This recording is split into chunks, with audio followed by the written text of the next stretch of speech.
but rather to multiply its numbers with the incorporation of many scientific and educational communities.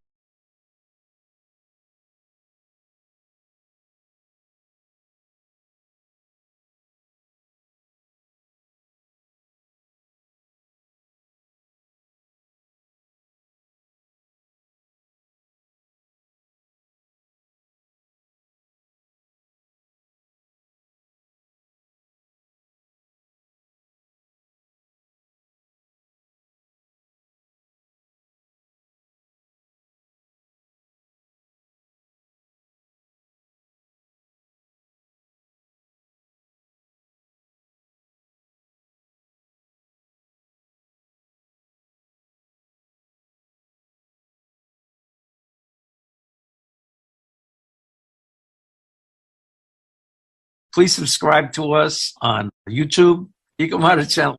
Also to subscribe to us on Twitter and Facebook, Ecomodern Society of North America.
Hello and welcome. I'm Carl Pauls, and this is the Eco Monitors channel live. I'm here with Gabe Ignetti, Chris Bergen, and our special guest.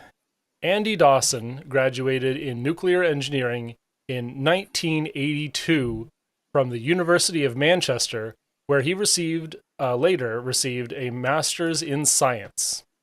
Andy worked in design and construction of the AGR stations Heysham 2 and Taurus, with excursions into fast reactors and the Sizewell PWR. He then worked in management consultancy and IT, though always in and around the energy sector.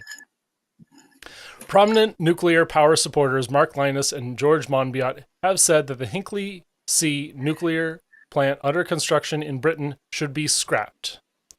So Andy is going to speak to us from England about whether Hinkley Point is a boon or a boondoggle. Welcome to the program, Andy. Right, I think the boondoggle phrase came from Linus, didn't it, about Hinkley C? I mean, the first thing I'll say is those comments from George and Mark do go back quite a long way, I think 2015. So having said that, I'm not sure the performance of the Hinkley construction really is likely to have warmed anyone or weaned anyone away from those views. Just as a very quick starting point, I can't say I know either of those guys, although I have corresponded with them quite a lot and been on various social media channels debating. They come at this from very different viewpoints. Mark's view on that, from everything I gather, was that he regarded PWRs as an obsolete technology. George's is rather different. George's politics are interesting. He's very much of the sort of, although he's pro-nuclear, he's very much of the sort of dark green, back to nature strand of the green movement. His biggest interest is actually rewilding, something which most eco-modernists would be very supportive of. But he's very strongly anti-capitalist. And also, strangely enough, very strongly against large state-run entities. So George's support has always looked a little strange in the sense that it's not at all clear how he'd want to see a major project like the construction of a nuclear power plant delivered. So that makes, for a slight question mark against it. I don't wish to be in any way disparage either of these guys. They're both very committed, very hardworking, but they come at this from very different perspectives. Mark, as I understand it, like I say, regarded PWRs as an obsolete technology and would have preferred to see the money go straight to a fast reactor. And again, although I respect Mark greatly, I don't think he's actually particularly au fait with the development process of sort of pretty heavyweight technologies. I mean, back in my graduate traineeship, I did about 3 months working on the UK's commercial fast reactor design. And having come from a relatively conventional design like an AGR, it was slightly scary. My particular job was modelling thermal stressing on boiler supports, which sounds like an awfully mundane job. It isn't. When you've got a 1200, well, you've got a 30, what would it be? 50% efficient. When you've got a 2.5 gigawatt heat source connected to a structure with liquid sodium coolant moving heat between the two.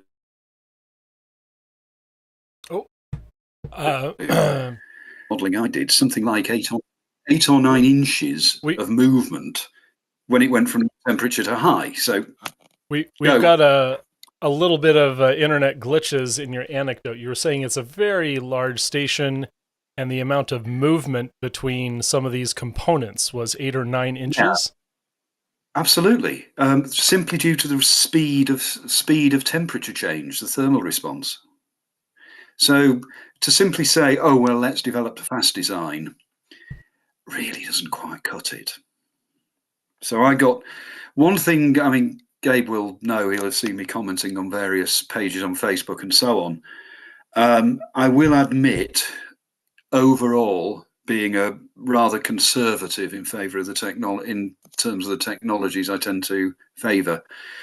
AGRs were, inadequately developed before we committed to them, and by God, it caused us problems.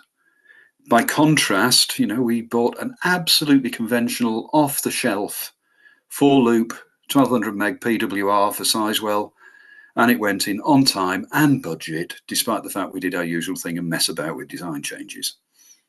So, there's an awful lot to be said for known quantities. I definitely feel that.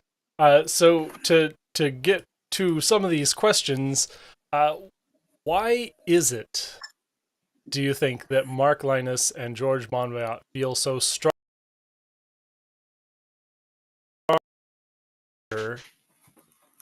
needed to bring about? Sorry, you froze for a moment. I did. Okay. So what is it about the public expenditure to bring about this clean energy source that is really bothering those two gentlemen? Well, like I say, their comments, as far as I'm aware, go back to 2015. They're not recent. However, there is a big issue with the price of Hinkley and the time it's taking to develop Hinkley. That, in all honesty, I think comes down to something very simple. It's a hideously overcomplicated design. And again, this goes back a little bit to the history of power and nuclear power in Europe. I mean, the design was basically a merger, an extrapolation of the French N4 1200 megawatt with aspects of the German Convoy standardized design. But they decided that basically they were going to preempt all possible regulatory and safety implications by going for massive redundancy. So not only is it a 4-loop rather than a 3-loop design, and yeah, there are successful 4-loop designs out there, there's an entire extra layer of redundant safety equipment on the thing. And frankly, I think it's pushing at the level of what is buildable in a controlled program. To give an illustration, I guess a few of you guys know Jarro Franta, the Canadian chap who comments regularly. Jarro's done a beautiful exercise of late where he takes a superimposed picture of a complete BWRX 300 unit and superimposes it over plant layouts for EPR, the Hinkley design. And I think he's done it for one other, and I'm not entirely sure what it was. The thing you immediately strikes you about the EPR comparison is basically you can slot a BWRX 300 into the same space as any one of the 4 steam generators, and then you've got all the ancillary kit, the reactor vessel itself, the pipe and so on, sitting outside of those. I simply think the thing is too big and too complex. Chris, you have a question. Oh, you are muted on your side. You're on. There you go. Thank you. Sorry about Chris. that. Hello. Yeah, I've seen you around for a very long time, Andy, on different threads. Do I owe you any apologies? Oh, not yet. We can work on that. But I believe since I've never been anti-nuclear, but I think it was around a little before 2015 when I started coming into understanding nuclear, and my thoughts have changed slowly, and sometimes occasionally someone had to give me a decent nudge. Are you aware of these two gentlemen or other people like Brianna Worthington is fairly well known among some of the groups here? How people have, do they generally have their initial idea of nuclear stuck in their mind, or do they evolve? George Monbiot has certainly evolved. I mean, I remember him, right? He's long-time writer for the Guardian newspaper over here. And I remember George's conversion in the late So do I. the late 40s. Yeah. It was a sort of road to Damascus. Mark, I think, was a little different. Mark sort of came to it really through a process of rationality, and the fact that Mark came to the conclusion that climate change was such an overwhelming risk that anything that would move us beyond that would be valuable. And to be honest, then I think his conversion to the nuclear cause was very, very much tied up with his discovery of eco-modernism, the belief of the high energy, high population density society with minimal impact outside of restricted urban areas. So I think Mark came to it through that. Obviously, you'd have to ask him. He's not. I'm not about to claim the chap's a personal friend. Let's put it that way. I think Mark was in the documentary, wasn't he? Like 10 years ago? Absolutely. So again, I think for both of them, we're talking to conversion in the timescale, say 2007 to 2010. So for that sort of era.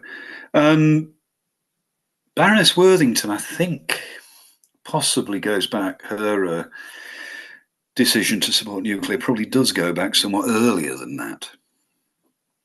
But And I think she's somewhat stepped away recently as well. Well, I think she stepped back very much generally. I think we don't hear a great deal of her in any particular now. Not least, although I will point out that, she was associated with our previous government in political activities, and we've changed parties. We've now got the Labour Party in. And of course, Labour is fantastic for nuclear conventionally if it is support of jobs. Nuclear brings in many jobs compared to oil and fossil, which is very land-based, very extractive-based. And I want to sort of change the topic a little bit, I guess. Please. What is it about renewables that is different from this investment in the large Hinkley Point station, the jobs, and the lack of pollution that goes with it? Is renewables a suitable slot-in replacement for that? As you've gathered from the intro, my engineering training goes back to the late 70s and the 80s. Some people cheerfully tell me I'm a bit of a dinosaur, but my issues with renewables come down to a single issue, and that's, well, a single primary issue, and that's intermittency. To give you an example, we've done very well at building out wind in the UK. Solar in the UK is verging on the insane, but that's a separate discussion. How many of you, when I use the words United Kingdom or England or whatever, immediately are thinking of blue skies with lots of sun? Yeah? About as much as Seattle. Well, about as much as Seattle. Actually, very, very similar climates. Yes. Our capacity factor for solar, averaged over the year, is about 11%. Mm-hmm. So stick a 3 kilowatt array on your roof, which is our standard. You'll get about 300 watts on average over the year. But what nobody mentions to you is that actually you get most of that in summer, and by winter your capacity factor is down around 2 to 2.5%. So in winter, your 3.5 kilowatt array on the roof will be averaging something like 30 or 40 watts. Mm-hmm. Oh, 50 or 60 watts. Let's not be ungenerous. So frankly, solar in the UK is insanity. Doesn't make power when we need it, and when it does make power, it makes the economics of the power sources we need from when solar won't run much worse. it's barking mad. Wind, great. Wind can be impressive. It's also unreliable. A couple of you may have seen a post of mine that I've reused on a number of occasions. The winter before last, or the one before that, we had a 10-day period where our 29 gigawatts of onshore and offshore wind average producing about a gigawatt.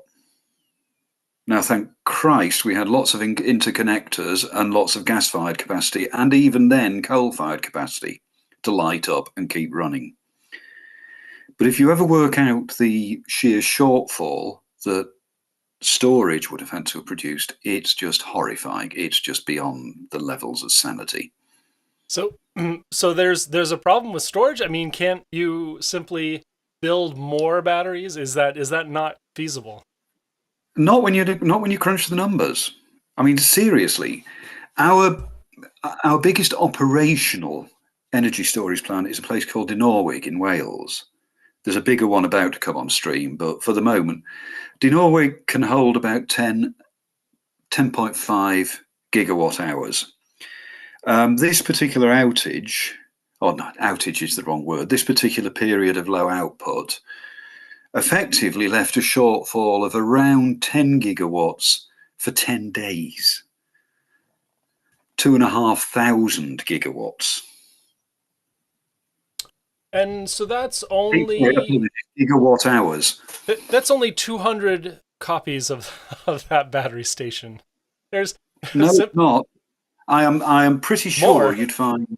I think you're probably if you check the numbers for a gigawatt hour, not a megawatt hour, you're going to find it's in the thousands. So 200,000 copies. Megawatt hour. That battery No. Well, we worked it out over here as 2,500 Dinorwigs. Wow.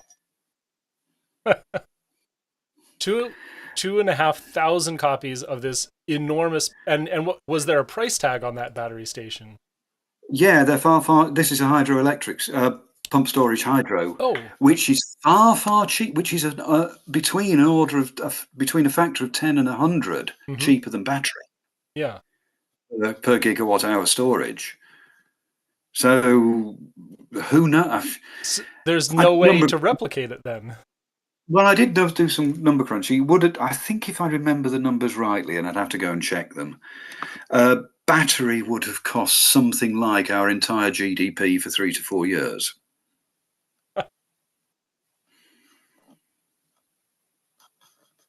That is insurmountable in terms of storage, and of course you might think so, but apparently that's not dawned on our Department of Energy yet. Well, the secret is, of course, that you could just use fossil fuels. They are fantastically cheap for storing energy. They are a lovely way of storing energy. Few slight downsides, of course. Oh, of course. So renewables couldn't have solved this.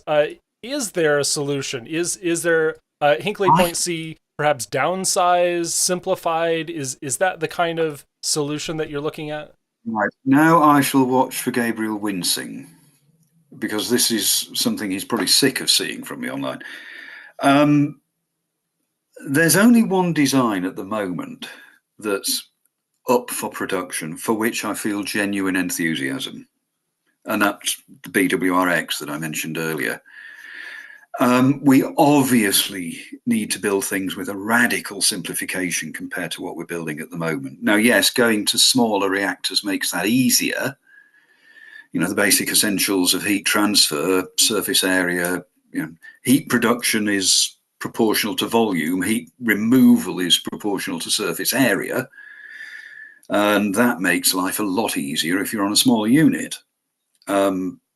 With a worse, looks like what is a higher surface area to volume ratio for all the equipment inside. I think we've got major problems, frankly, hitting anything close to net zero without it. And I think we have, in the UK, we have a particular problem that we have a civil service and a political class who, if I were to just give you a challenge, which was our equivalent of your Secretary of State for Energy, and whoever the head of the Department of Energy might be in your own structures, for our equivalents, when do you think the last time we had a Secretary of State for Energy or a Chief Secretary of the Department of Energy, when do you think we last had one with a physical sciences or engineering background? Not going to be happy. I would probably guess decades. Is that unfortunate? It's a trick question. We've never had one. Never. Never. Now, what we have at the moment is a department that's obsessed with greenwashing, ticking the box, we've achieved this, we've achieved that.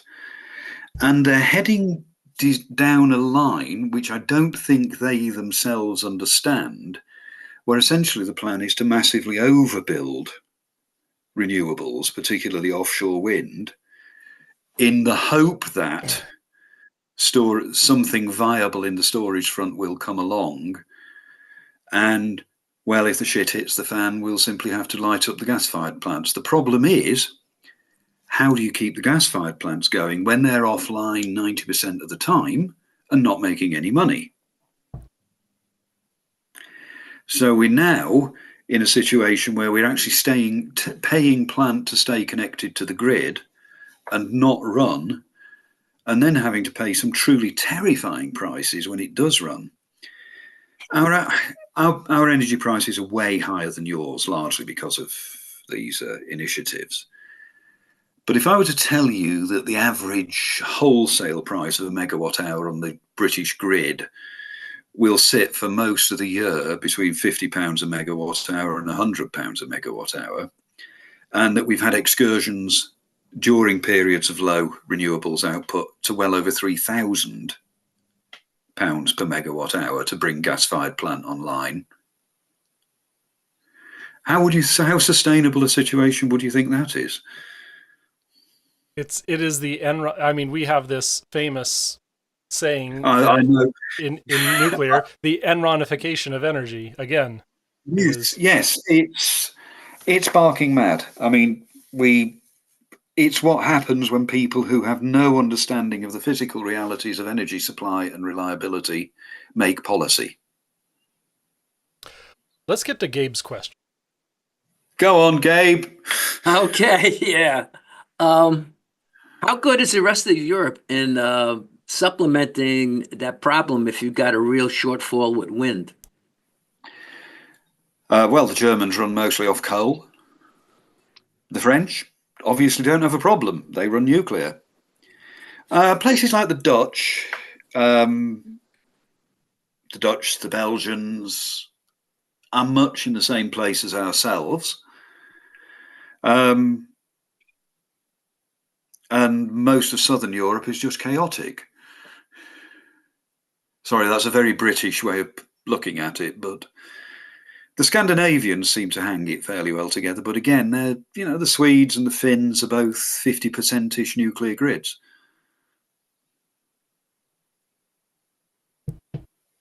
All right. So where nuclear is, I mean, and we've seen this in prices, where nuclear is a part of the baseload system, there is a dampening effect on how these gas prices swing, how energy prices swing. Absolutely. I mean, some of this is our market arrangements.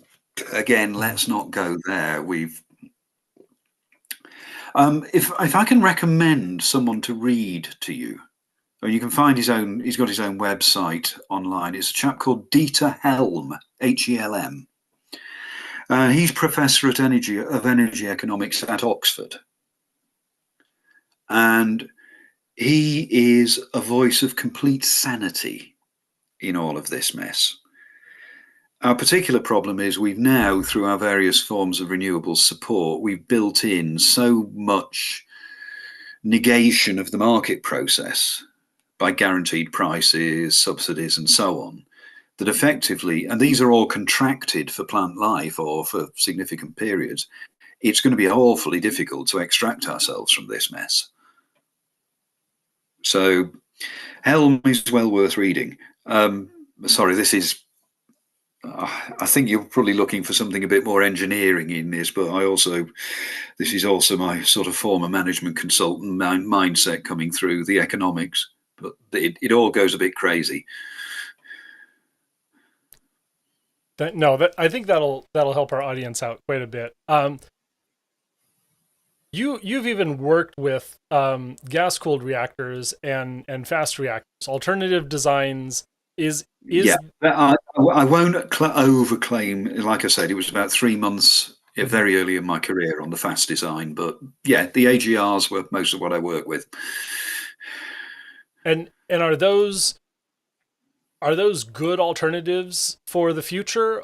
Is there a time when those become more economical or more easy to build, that they might eclipse our current water? Go ahead. No, I don't. Well, okay, let's go in turn. First, yes, fast. Fast can work extraordinarily well.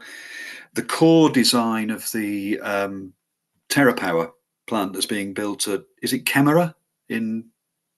Yeah, that's right. Yeah. What state is that? I was about to say Montana. That's in Wyoming.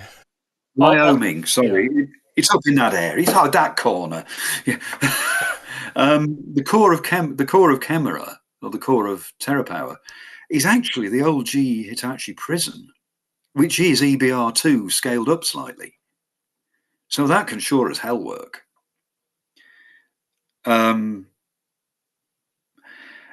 Gas cooled, certainly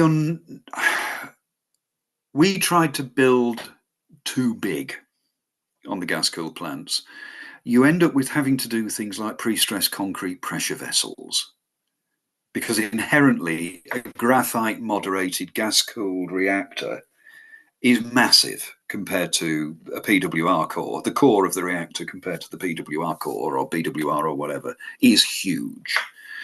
The units I worked on, the actual graphite stack for the reactor itself, inside a gas baffle, inside a steel liner, inside a pre-stressed concrete vessel, that was approximately 10 meters by 15 meters tall.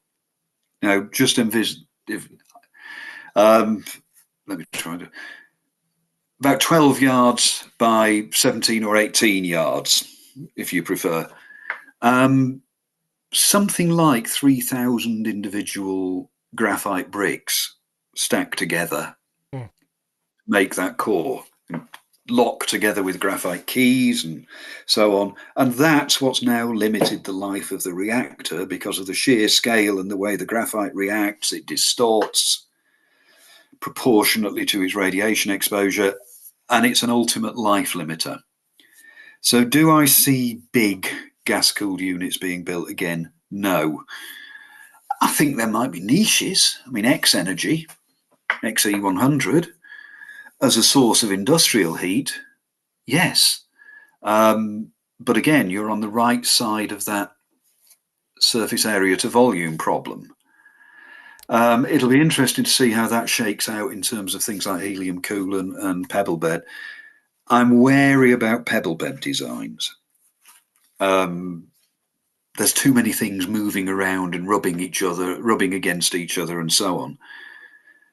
We had a plant here called Winfrith Dragon, which was a small high temperature reactor, I think about 20 to 30 megawatts.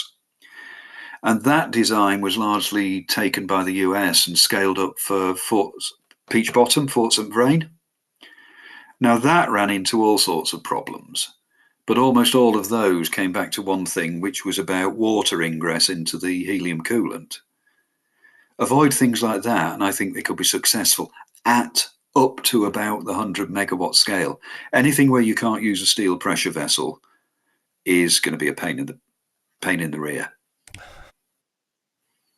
See, that was me being polite. And thank you again for being polite. I'll mention that we didn't discuss my employer being TerraPower, and of course, I didn't know that.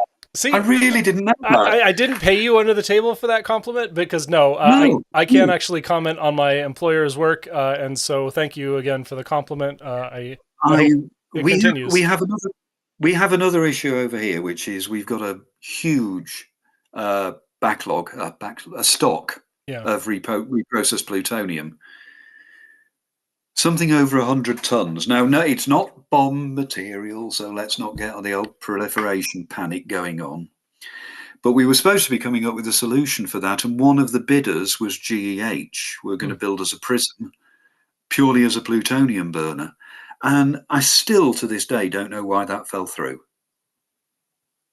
But is it possible, because I see the BWRX is a mixed oxide, is it possible to take that stockpile and make MOX fuel with it? Absolutely it would be, but for some reason our Department of Energy is fixated on the idea that the plutonium needs to be mixed with other materials and go into an eventual geological repository. God knows why. It's like I say, it's what happens when you have civil servants who have no understanding of the physical reality of energy production. I think it's a fixation on a final solution to nuclear waste, which is not based in physics. And the idea that we have to take this and take it away somewhere forever, and that's the only acceptable solution. I couldn't agree more. I was always more of a sort of practical, operational heat transfer sort of guy than I was nucleonics.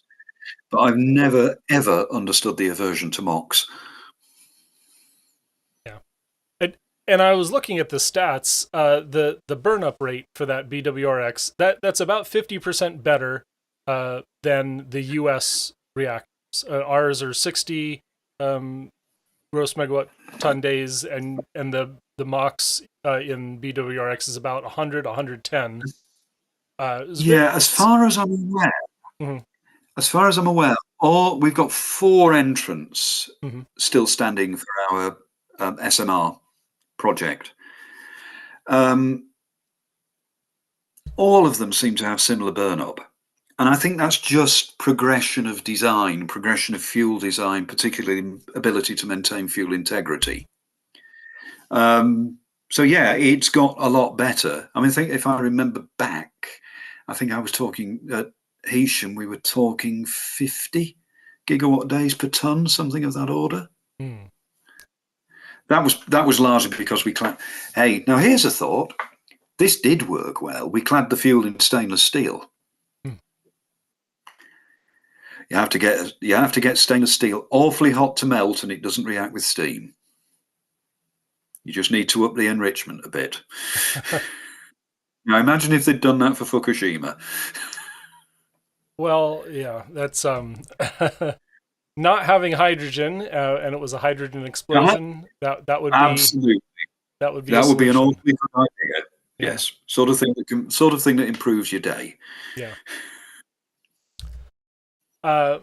And just to mention, so this burn up, this 100 megawatt day burn up rate is fantastic compared to the American NuScale design, which is half of current US designs, or a third of the BWRX. NuScale always puzzled me.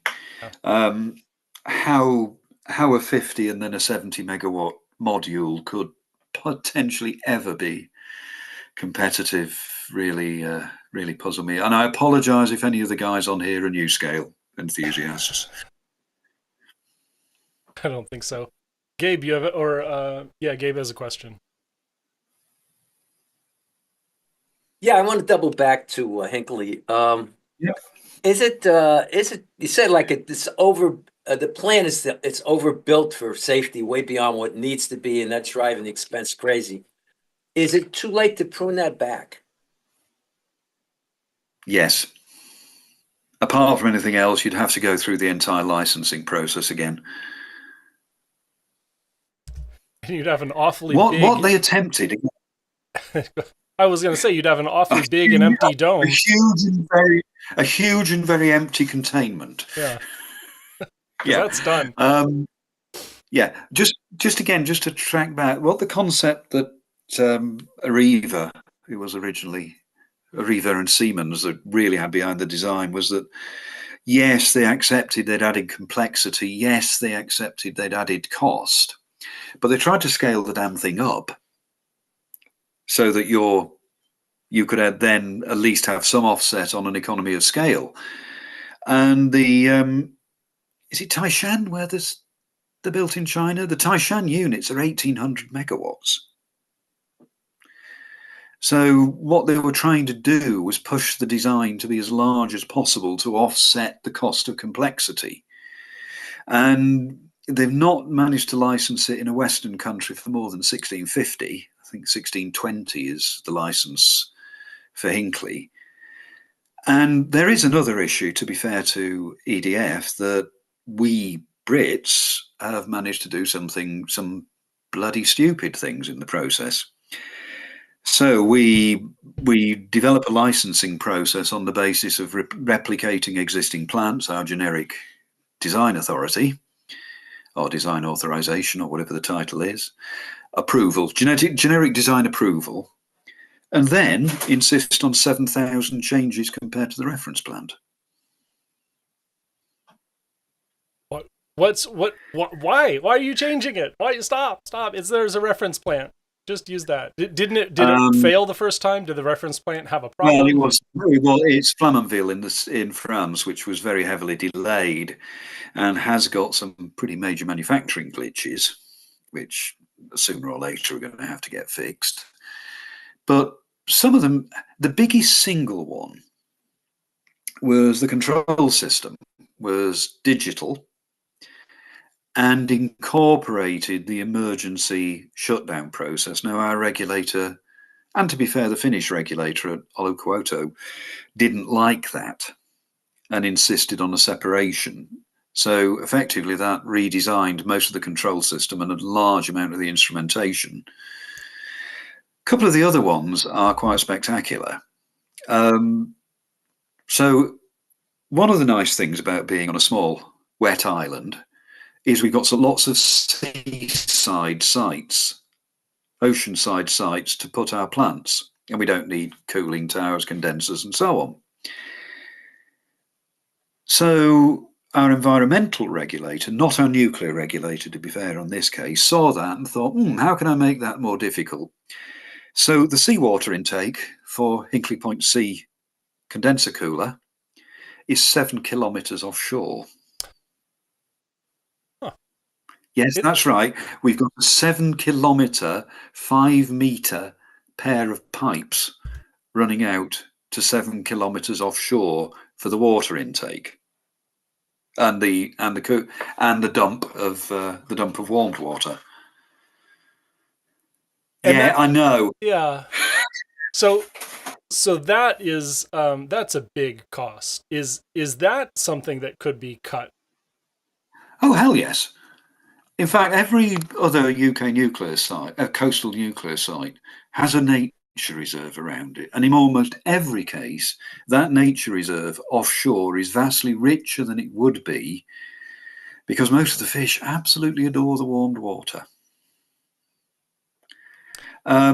We've now got an argument running on that intake, 7 kilometres offshore.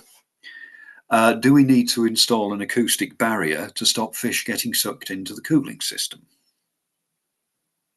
I'm not joking about this. This is absolutely serious. I can provide you newspaper clippings. I would not want a fishing vessel to scoop those fish up. I mean, that would be. We should invite them into the plant and save them from being eaten. I don't know. It's. Well, to be fair, you wouldn't be doing them a lot of favours because by the time they went through the condenser, there'd be a pretty fine fish pate. Yeah, but the choices are one or the other: is being overfished or being sucked into a plant. Well, the argument is we have a typical offshore fishing boat in the UK is 10 metres long, 30 feet. Yeah. They'll take on average about 10 tons a year. So rather than spending millions, why wouldn't somebody have just allowed EDF to buy out 5 fishing licenses? Fair. Chris, go ahead. Yeah. Chris, hi. Oh, yeah, I was just thinking that acoustic sounds like a bad idea to me. There's enough sound out in the oceans with various sonar on ships, military ships, fishing ships, and that it makes me wonder when we hear about beached whales, if they aren't just trying to get out of the water and get away from the cacophony of sounds that we create. And there has to be a better solution other than an acoustic barrier. Do you know the TV series House of Cards? Kevin I know Spacey of it. years ago, I yeah? never watched it.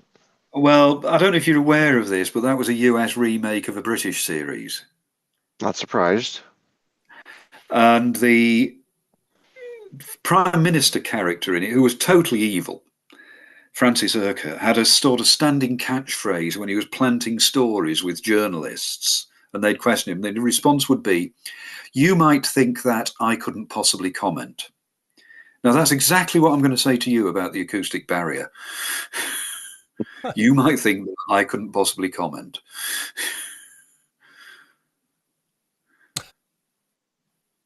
Okay. I think the British humor is escaping us for a moment. Okay. It's all about sarcasm and understatement. Right. I've just planted this story with you. I know it's absolutely stupid. You might think it's stupid, but, I'm a loyal member of my government, so I couldn't possibly comment. Come on, we're sarcastic. Yes, but it's how many layers of sarcasm. So yes. So it's in our genes. Yeah. From the makers.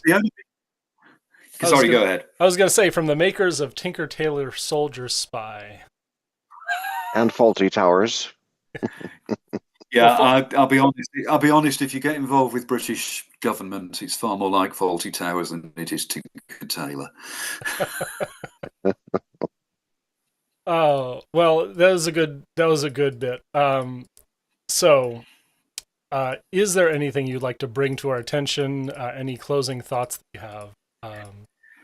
I mean, there's only two. One, to say that we are only now maybe a month, 2 months away from announcing the winner of our SMR program. We have our own design, the Rolls-Royce SMR.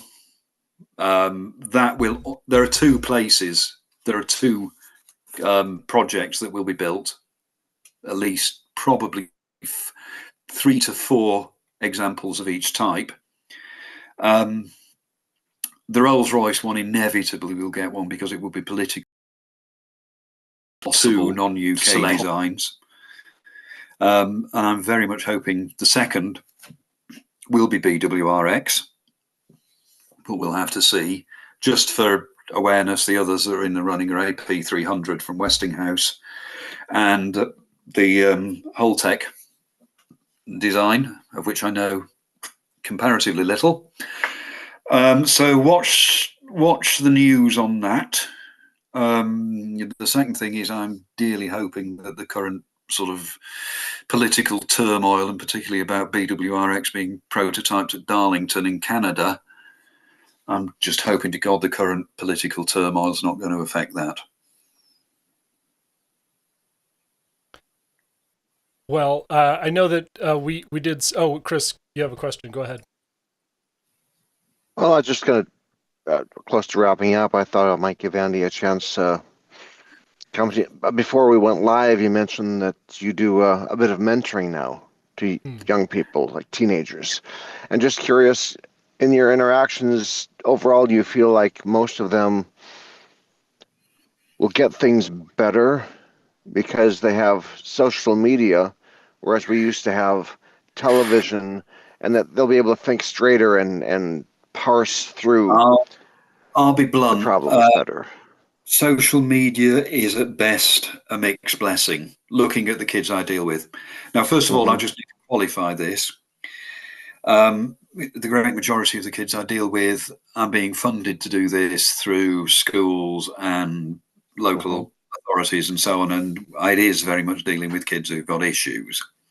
Having said that, I do a fair amount of private work as well. And bluntly, social media is an absolute boon for the intelligent. It's an absolute disaster for the rest. Now, I did classroom teach for a while, and one of the lessons I'm proudest of was hearing one of the kids going on about the 9/11 couldn't have happened, not hot enough to melt the steel thing. And I actually set up an experiment for the next class where I had a steel rod clamped in a retort stand, clamped to a bench, and had the kid who'd made this claim and a kilogram weight hung on the end of it. I had the kid who made the claim coming and reading out temperatures with an infrared thermometer while I played a blowtorch on this sort of 10 millimeter, so half-inch steel bar. Mm-hmm. And just waited for it to sag and drop the kilogram weight, and then had him read out in a very loud voice what was the temperature, and then had him read out the melting point of steel. And I hope I immunised that class against some of the worst of the stupidity they'll come across on social media. I'm not optimistic that I did, but hopefully I might have at least made them think about that one. No, social media is appalling. One, it unsettles them and ruins them. I deal with a kid at the moment who's excluded from school, can't do anything, can't socialise, partly because he's completely nocturnal, gaming, and on dubious Facebook site pages and so on. Obviously, the ones we all appear on are completely different, and they're all to the good. But he is in the process of being psychologically wrecked by this. Equally, I would like to think my own daughter has sailed through the whole thing with no great difficulties. But who knows? Maybe she's as crazed as he is quietly. Yeah. One would hope. And it takes a lot of thoughtful attention to solve this for your own children. And so solving it for society, that's another level entirely. No, I will try and patch it up where I see it, but that's about as much as any of us can do. Yeah. True. Well, I'll say thank you to everyone for all your contributions. This has been the Eco-Modernist Channel Live. You can find us every Sunday at 10 a.m. Pacific, 1 p.m. Eastern. Now in Standard Time, Daylight Savings Time is over. We had a bit of a panic today. And so, if you're here today, thank you for adjusting with the Americans. Can I just add one last thing to the Eco-Modernist? Yes. Yeah. I will give one piece of good news. We are now formally approved to release beavers in the wild in the UK. You can repopulate. We're hopefully going to repopulate. Next, we've got to work on wildcats and wolves, but my great ambition is brown bear, but strictly around Scotland. Don't want them down here. But you have enough forest then to support a beaver population? In places. In places. We're not going to support millions of the creatures. But a little known fact, the UK is now twice as wooded as it was at the end of the First World War. We're gradually getting it back. Excellent. I'm pleased with that. All right, sorry for dragging things on. This has been the Eco-Modernist Channel Live. Thank you so much. And Andy, let me make sure I get your name right. Andy Dawson. Dawson. Okay. Absolute pleasure. Thank you so much. Mm-hmm. And you can find us every Sunday, 10 a.m. Pacific, 1 p.m. Eastern. You can find us right here on YouTube at Eco-Modernist1 or the Eco-Modernist Channel Live. You can find us on Facebook at the Eco-Modernist Society of North America. Please support us on Patreon at the Eco-Modernist Channel. And you can find us on line at ESNA.earth. That's ESNA.earth. We also rebroadcast to my personal x.com account. I'm Carl Alex Pauls. You can find us on my LinkedIn page and my personal Twitch at Soyaddle or soyaddle.tv. And remember, emissions first, peace and justice will follow. I want to speak to you about a new organization. All right, guys. Thank you called very the much. Eco-Modernist Hey, it's a Society pleasure. of North America. I'm here because Pleasure. we are in the midst Got of a pretty potentially wonky there. monumental ecological crisis. It is only Yeah. through a new environmentalism 2.0 that progress can be made. We believe that our only hope for human advancement and even human survival is through the exponential advance of science in the service of humanity. Eco-modernism is a new environmental paradigm which looks to reverse the fear of nuclear power and scientific progress in general.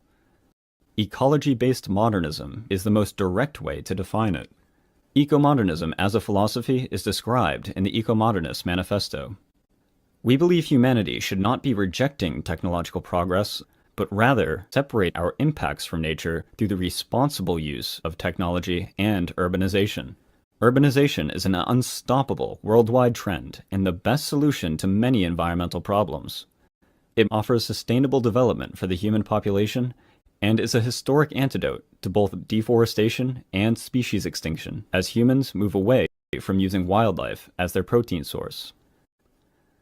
Vertical, urban, high-rise architecture minimizes the use of land, resources, and energy, enabling walkable cities that facilitates the more efficient use of mass public transit as well. It must be emphasized that our support for technological solutions is definitely not about defending industrial polluters, nor does our defense of technology imply that we just need